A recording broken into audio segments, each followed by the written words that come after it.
adalah sikap menghormati manusia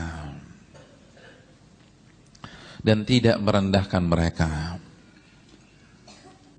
Dalilnya adalah sabda Nabi SAW tentang kesombongan. Nabi mengatakan al-kibru batarul haq wa ghamtun nas. Kesombongan adalah sikap menolak kebenaran dan meremehkan manusia. Berarti tawadhu kebalikannya. Kalau sombong meremehkan manusia, maka tawadhu adalah sikap menghargai manusia.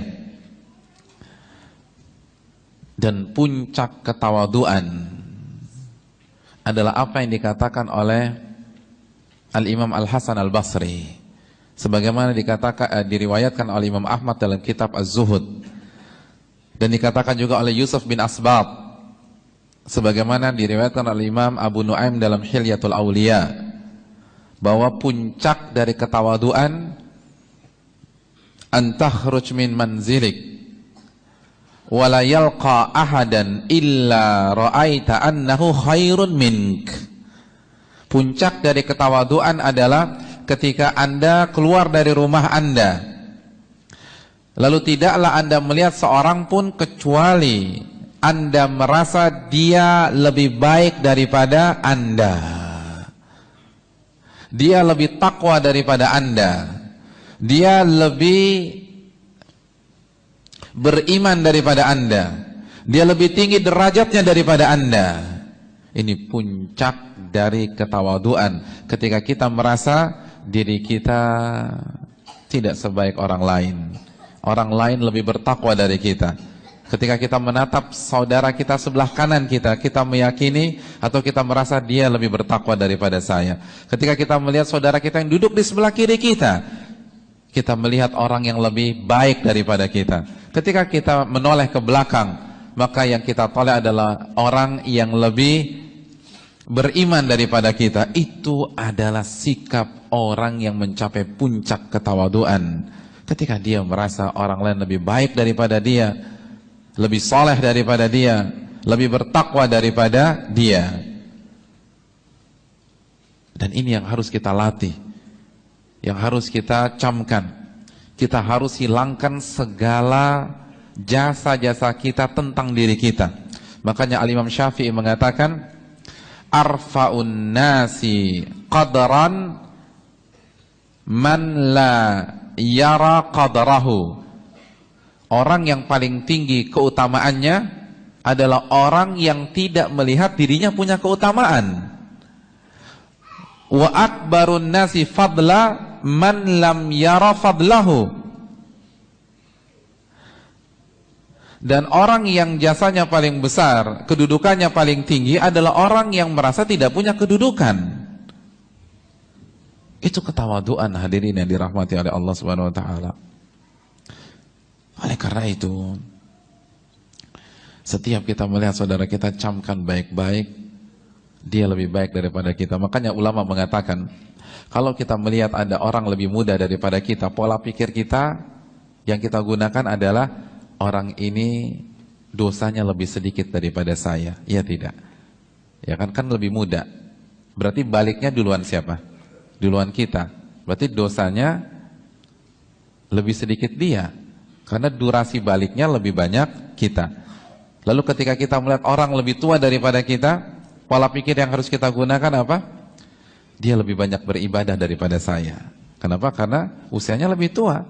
Otomatis sholat wajibnya lebih banyak, puasa Ramadannya lebih banyak, qiyamul lailnya lebih banyak, karena malam-malam yang ia habiskan, malam-malam yang ia lalui lebih banyak daripada malam-malam yang kita lalui. Jadi pola pikirnya seperti itu, bukan dibalik. Ngeliat orang lebih muda, oh saya kan lebih banyak qiyamul lailnya, Anda tuh masih anak kemarin sore. Ngelihat orang yang tua nih kayaknya banyak dosa nih. Dan jangan begitu. Jadi hadirin yang dirahmati oleh Allah Subhanahu wa taala, justru pola pikirnya kita balik ketika melihat orang yang lebih tua. Kita melihat orang yang lebih banyak sholat subuh daripada kita, yang lebih banyak sholat maghrib daripada kita. Jadi anggaplah kita nggak pernah bolong sholat maghrib, dan dia juga nggak pernah bolong. Tapi karena dia lebih tua, sholat maghribnya lebih banyak siapa? Lebih banyak dia, karena dia lebih tua umur. Jadi tetap merasa orang lain lebih baik daripada kita. Ini hal yang perlu kita camkan. Hadirin sekalian, Tidak ada alasan kita merasa lebih baik daripada orang lain. Tidak ada alasan menganggap diri kita lebih bertakwa daripada orang lain. Tidak ada alasan untuk menyatakan diri kita lebih soleh daripada orang lain. Kenapa? Karena beberapa hal berikut ini. Yang pertama, kita tidak tahu amal ibadah yang telah ia kerjakan secara detail. Untuk mengatakan diri saya lebih baik daripada Anda, kita harus melakukan studi komparasi, iya apa tidak? Membandingkan. Yang namanya membandingkan butuh data. Sekarang kita punya data sholat orang tersebut. Oke, kita punya data tentang sholat 5 waktu. Anda bisa pastikan bahwa bagaimana sholat duhanya, bagaimana sholat rawatibnya, bagaimana qiyamul lailnya, bagaimana sholat witirnya. Kita tidak tahu bagaimana tetangga kita sholat taraweh, atau sholat lail, atau sholat qiyamul lail. Kita tidak bisa pastikan bagaimana sahabat kita sholat duha. Kita tidak bisa pastikan berapa ayat yang dia baca setiap hari. Kalau kita tidak punya data tersebut, maka kita tidak bisa membandingkan. Oleh karena itu, apa hak kita mengklaim diri kita lebih suci daripada dia, diri kita lebih bertakwa daripada dia, diri kita lebih soleh daripada dia? Karena untuk membandingkan dan mengeluarkan sebuah kesimpulan kita lebih baik daripada dia, kita harus melakukan riset. Kita harus tahu bagaimana ibadahnya. Dan siapa yang tahu ibadah seseorang? Antum punya kamera CCTV di rumah tetangga antum yang antum bisa monitor? Gak punya. Jadi kalau kita gak punya data seperti itu, apa alasan kita mengklaim diri kita lebih baik daripada orang? Walaupun kita sering ngaji, atau ngaji gak pernah putus, tapi siapa tahu amal. Betapa banyak orang ngaji tapi tidak diamalkan. Betapa banyak orang ngaji tidak sholat lail. Betapa banyak orang ngaji bolong-bolong sholat 5 waktunya. Jadi sekali lagi, siapa yang menjamin diri kita lebih bertakwa daripada orang lain? Itu alasan yang pertama. Alasan yang kedua, anggaplah amalan-amalan kita lebih banyak daripada dia. Salat lail kita lebih banyak daripada dia, tahajud kita lebih banyak daripada dia, khataman Quran kita lebih banyak daripada dia. Kira-kira sudah bisa belum kita mengklaim diri kita lebih soleh daripada dia? Sudah bisa? Kenapa belum? Karena kita tidak tahu amalan hatinya. Kita tidak tahu amalan hati seseorang. Bisa jadi qiyamul lailnya kita yang unggul, puasa Senin Kamisnya kita yang menang, tapi keikhlasannya dia yang menang. Mana yang lebih baik? Yang ikhlas.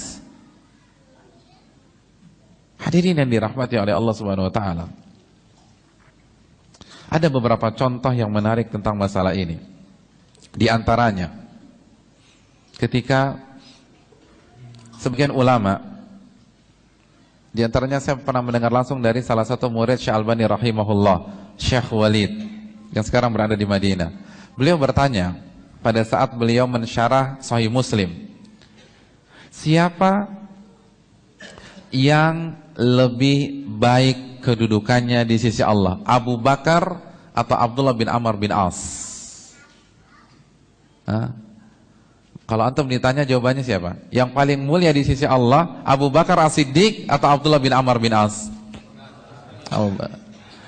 Pertanyaan kedua, mana yang paling banyak ibadahnya, Abu Bakar As-Siddiq atau Abdullah bin Amr bin As?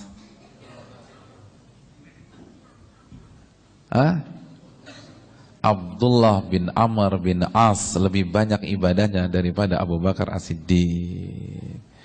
Dan ini bukan ucapan saya, ini ucapan Al-Imam Abu Bakar Al-Muzani, sebagaimana dikeluarkan oleh Al-Imam Ibn Rajab Al-Hanbali dalam Jami' Ulumul Hikam.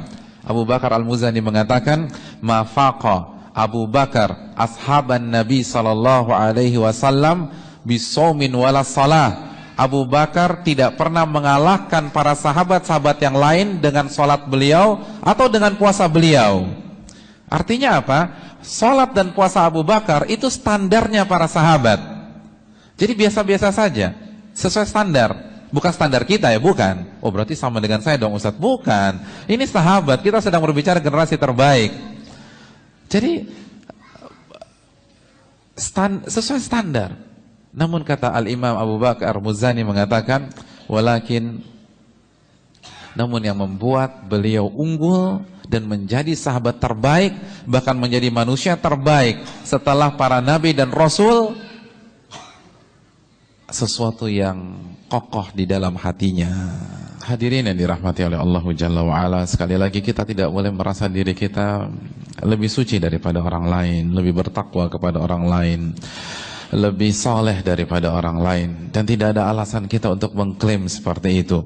Dan di antara faktornya kita sudah menjelaskan, atau kita sedang menjelaskan faktor yang kedua, yaitu karena bisa jadi kita lebih unggul dari segi penampilan, lebih unggul dari segi ibadah, lebih unggul dari segi zikir, lebih unggul dari segi puasa, tapi belum tentu amalan hati kita lebih baik daripada dia.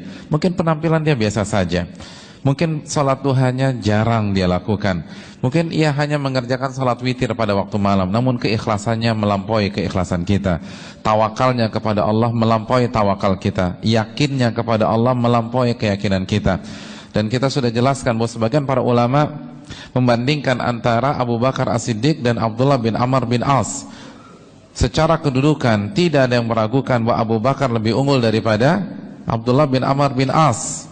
Namun ternyata hadirin sekalian, dari sisi ibadah, dari sisi amalan, Abdullah bin Amr bin As lebih banyak daripada Abu Bakar As-Siddiq. Dan ini dikatakan oleh para ulama seperti Al-Imam Abu Bakar Al-Muzani. Beliau mengatakan Abu Bakar tidak mengungguli para sahabat yang lain dengan sholatnya atau dengan puasanya, namun apa yang ada di dalam hatinya. Abdullah bin Amr bin As adalah ahli ibadahnya para sahabat. Beliaulah orang yang ada di hadapan Nabi kita SAW ketika Nabi mengatakan sum yauman walaka ajru mabaki, berpuasalah satu hari, puasa sunnah, maka engkau akan mendapatkan pahala di hari-hari yang lain. Lalu apa kata Abdullah bin Amr bin As? Inni utiku aktsara min dzalik. Ya Rasulullah, tambah. Enggak puas beliau ini, belum minta tambah lagi. Lalu kata Nabi, yaumain, ya kalau begitu puasalah 2 hari, puasa sunnah 2 hari dalam sebulan. Lalu apa kata Abdullah bin Amr bin As? Inni utiku aktsara min dzalik. Ya Rasulullah, tambah lagi. Jangan cuma 2 hari, 2 hari terlalu sedikit. Akhirnya Nabi tambah lagi. Terus demikian sampai Nabi harus mengatakan sum afdalas siyami indallah sauma Daud kana yasumu yauman wa yuftiru yauman. Berpuasalah puasa sunnah terbaik di sisi Allah. Yaitu puasa apa? Puasa Nabi Daud. Bagaimana caranya? Kana yasumu yauman wa yuftiru yauman. Puasa selang-seling, hari ini puasa, besok berbuka. Lusa puasa, besok lusanya lagi berbuka. Dan begitu seterusnya. Jadi puasanya Abdullah bin Amr bin As, puasa Nabi Daud. Dan dalam riwayat beliau kerjakan ini sampai beliau tua. Itu baru puasanya. Khatamannya bagaimana? Beliau adalah orang yang berada di sisi Nabi ketika Nabi bersabda, Iqra'il Qur'an fi syahr. Hatamkanlah Al-Quran dalam 1 bulan. Ini perintah yang susah atau berat hadirin? Menurut antum gimana? Bisa nggak antum menghatamkan Al-Quran 1 bulan? Kalau Ramadan gampang, tapi kalau setiap bulan seperti itu susah, gak mudah.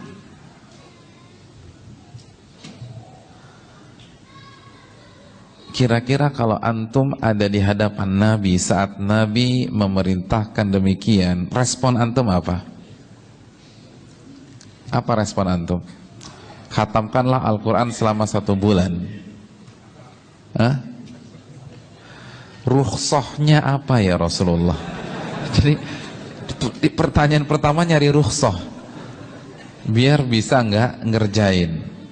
Tapi apa kata Abdullah bin Amr bin As? Beliau katakan inna biquwah. Ya Rasulullah, kelamaan, aku bisa menghatamkan lebih dari itu.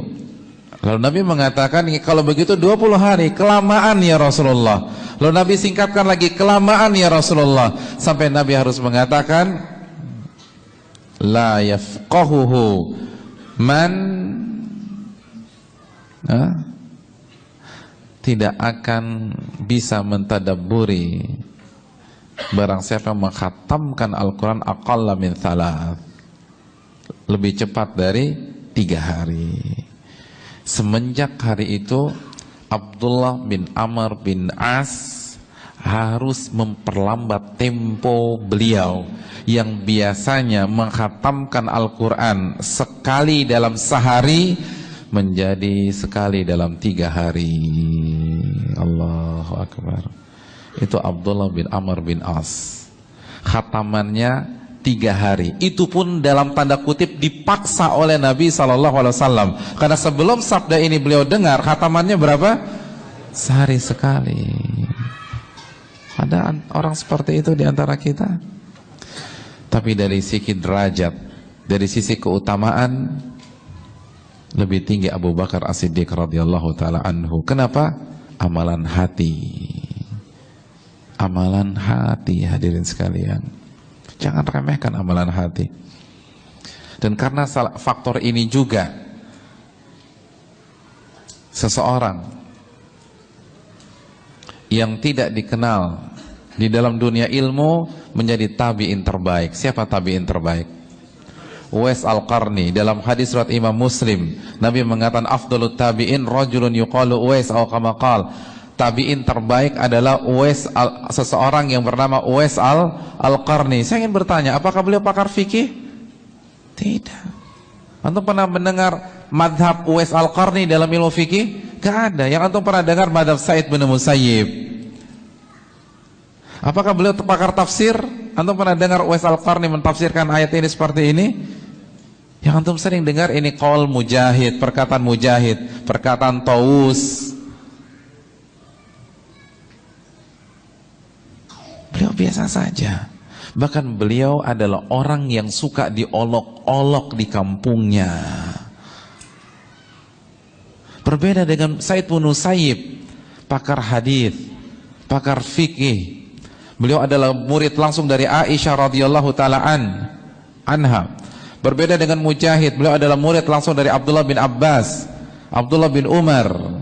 Uwais hanya menjadi salah satu warga yang suka diolok-olok oleh warga yang lain.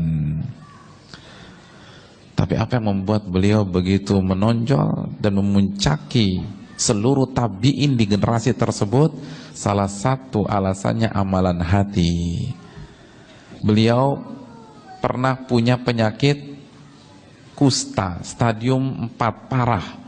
Lalu beliau berdoa kepada Allah Subhanahu wa taala agar disembuhkan, tapi jangan 100%, tinggalkan seperti 1 dirham, agar beliau selalu ingat bahwa beliau punya penyakit dahulu dan disembuhkan oleh Allah Subhanahu wa taala. Siapa yang sanggup di antara kita begitu? Antum punya tumor, antum berdoa kepada Allah, tapi jangan disembuhkan semua ya Allah. Sisakan sedikit saja agar saya selalu ingat tentang nikmat kesehatanmu. Siapa yang bisa seperti itu sekarang? Allahu Akbar. Makanya dalam riwayat, salah satu yang suka mengolok-olok dia itu bertemu dengan Umar bin Khattab. Lalu ia terkejut karena selama ini orang yang ia olok-olok adalah tabi'in terbaik dan orang yang dicari-cari Umar. Kenapa? Karena Nabi pernah berkata kepada Umar, carilah orang yang bernama Uwais, dan kalau engkau mampu mintalah istighfar kepada dia. Mintalah agar dia beristighfar agar dosa-dosamu diampuni wahai Umar. Lalu orang ini kaget dan orang ini pulang ke kampung Uwais Al-Qarni lalu meminta doa kepada Uwais Al-Qarni. Tapi Uwais Al-Qarni tidak mau memberikannya. Kalau antum jadi Uwais Al-Qarni mau memberikan nggak? Antum diolok-olok orang, terus sekarang dia minta maaf, minta antum doa. Hah? Antum doakan tidak? Saya doakan. Doain apa? Biar sengsara Pak Ustadz.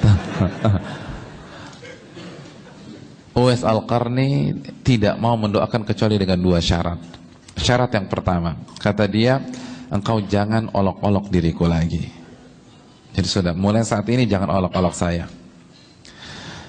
Syarat yang kedua, jangan bilang siapa-siapa bahwa doaku mustajab. Subhanallah. Takut ria, menjaga keikhlasan. Coba kalau orang zaman sekarang, apa yang terjadi? Buka praktek. Orang nggak ada rekomendasi dari Nabi aja buka praktek. Ini udah dapat rekomendasi dari Nabi. Jangan bilang siapa-siapa. Dan tidak berapa lama dari kejadian hari tersebut, Uwais menghilang dan tidak ketahuan entah kemana.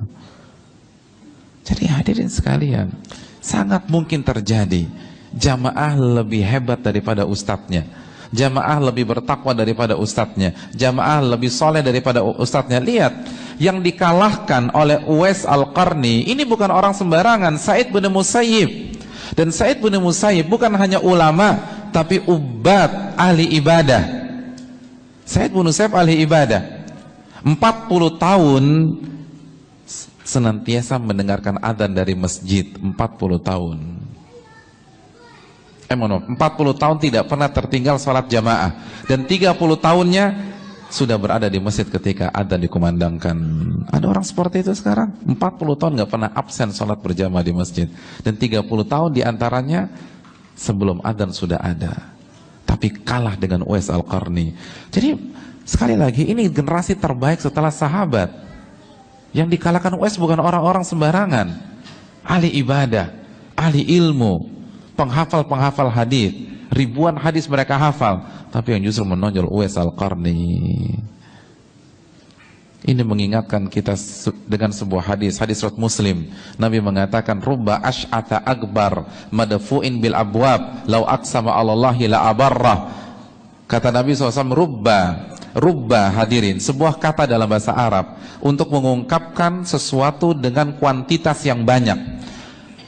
Jadi kalau kata rubba sudah diucapkan, kasusnya bukan 1-2 orang lagi, bukan 3-4 orang lagi, ini banyak kasus. Nabi menggunakan kata rubba untuk membuka hadisnya. Kata Nabi, rubba ash'ata akbar madfu'in bil abwab. Betapa banyak orang yang rambutnya berantakan, tubuhnya penuh dengan debu, madfu'in bil abwab. Kalau ia mengetuk rumah warga dan masyarakat, maka mereka tidak ada yang mau membukakan untuk orang tersebut.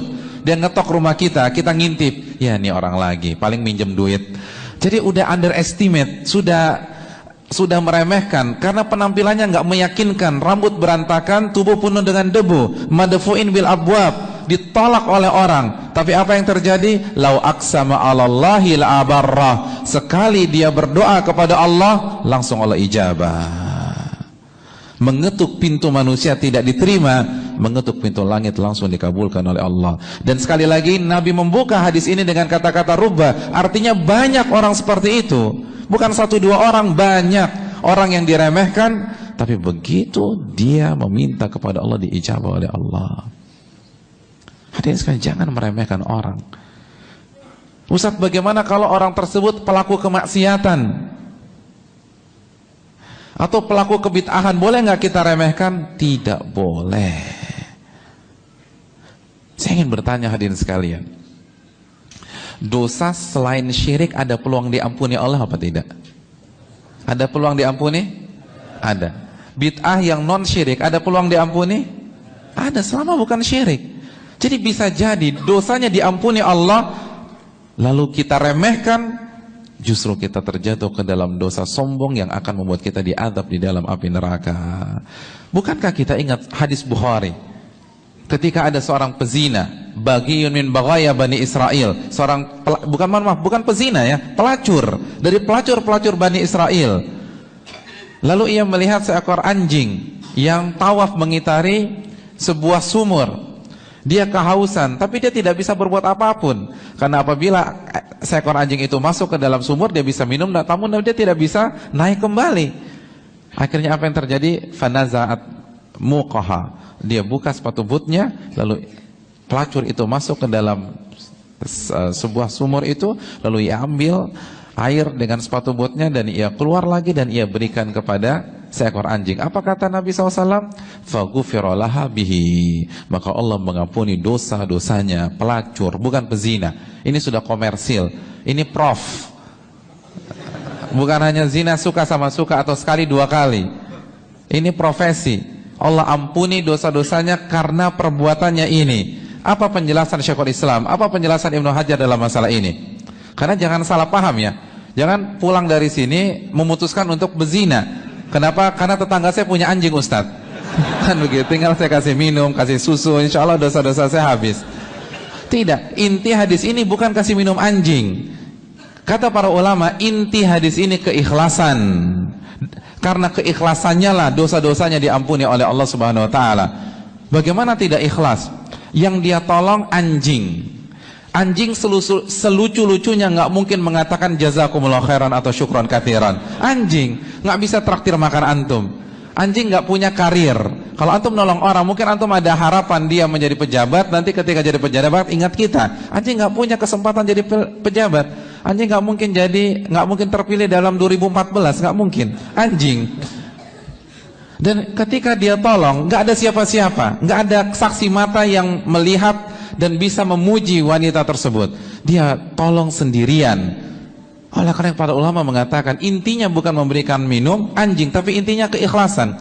Jadi bisa jadi orang yang kita lihat pelaku kemaksiatan, ini pelacur loh. Jadi bisa jadi penampilannya belum syar'i, seorang wanita yang masih mengumbar aurat, tapi dia punya amalan yang sangat ikhlas yang bisa membuat dosa-dosanya diampuni oleh Allah. Sedangkan kita remehkan dia, berarti kita sombong. Dan Nabi mengatakan, la yadkhulul jannata mithqalu dzarratin min kibrin. Tidak akan masuk surga orang yang memiliki sifat kesombongan walaupun sebesar dzarrah. Jadi jangan remehkan orang walaupun penampilannya belum islami, walaupun belum mengikuti sunnah Nabi SAW. Selama tidak melakukan syirik, dia masih punya peluang diampuni oleh Allah. Bisa jadi yang kita remehkan dosa-dosanya diampuni oleh Allah dan akhirnya kita terkena dosa kesombongan. Jangan remehkan orang. Jangan remehkan orang. Alasan yang terakhir, anggap saja amal-amal kita lebih banyak daripada dia. Dan amalan hati kita lebih bagus daripada dia. Keikhlasan kita lebih bagus daripada dia.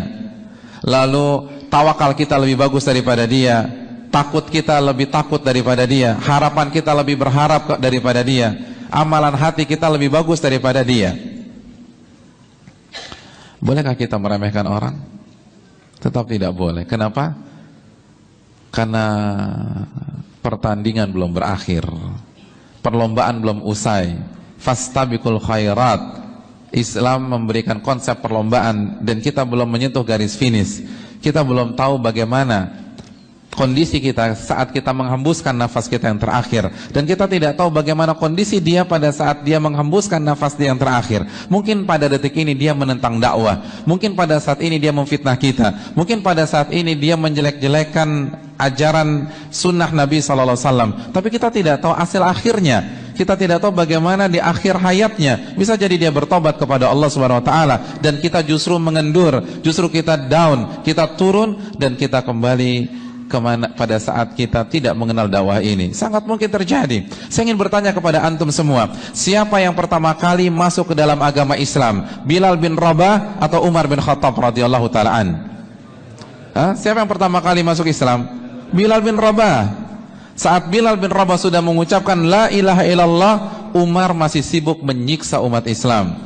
Umar masih sibuk menganiaya umat Islam. Bahkan saking sadisnya, sebagian menyeletuk apa? La yuslimu Umar hatta yuslima himarul Khattab. Umar nggak bakalan masuk Islam sampai keledainya dulu masuk Islam.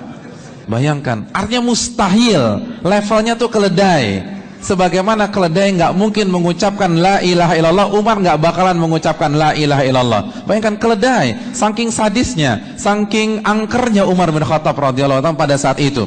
Bayangkan keledai. Kalau orang mengatakan Umar tidak akan masuk Islam sampai burung kakak tuanya masuk Islam, masih ada harapan. Karena burung kakak tua bisa mengucapkan la ilaha illallah. Iya nggak? Kalau orang mengatakan Umar nggak akan masuk Islam sampai burung beonya masuk Islam, masih ada harapan. Karena burung beo bisa mengucapkan la ilaha illallah. Benar loh. Saya tahu ada burung kakato bisa baca surat Al-Ikhlas sampai idghamnya bagus.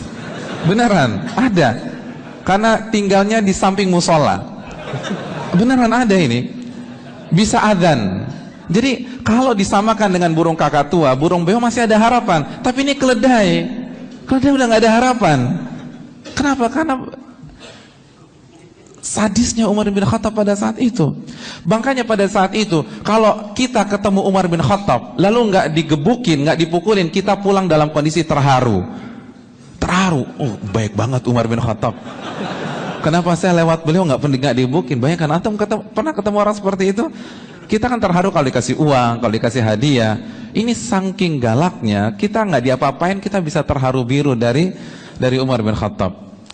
Tapi pertanyaan terakhir saya, siapa yang paling utama di sisi Allah Subhanahu Wa Taala? Umar bin Khattab atau Bilal bin Rabah? Umar bin Khattab, tanpa mengurangi kedudukan Bilal bin Rabah, tapi kita sepakat manusia terbaik kedua setelah Abu Bakar dan setelah para nabi dan rasul adalah Umar bin Khattab. Jadi bisa jadi orang yang selama ini kita lihat memusuhi Islam, ingat, Umar memusuhi Islam.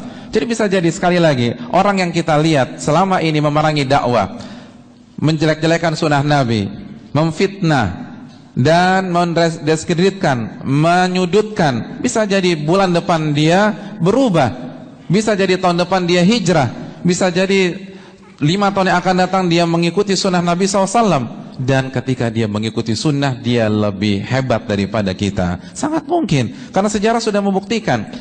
Saya ingin bertanya kepada hadirin sekalian, siapa yang paling bertanggung jawab terhadap kekalahan umat Islam di perang Uhud? Siapa yang paling bertanggung jawab dari orang-orang kafir Quraisy yang membuat 70 sahabat menjadi syuhada?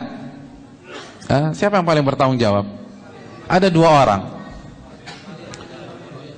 Abu Sufyan sebagai pemimpin pasukan perang dan Khalid bin Walid sebagai pemimpin pasukan berkuda pada saat itu. Dan camkan baik-baik, dua-duanya masuk Islam. Dua-duanya masuk Islam. Musuh kita tidak lebih parah daripada apa yang dilakukan oleh Abu Sufyan dan Khalid bin Walid. 70 sahabat syuhada perang Uhud. Hamzah meninggal. Allahu Akbar. Tapi masuk Islam. Setelah itu masuk Islam dan Khalid bin Walid menjadi pemimpin perang andalan Nabi SAW.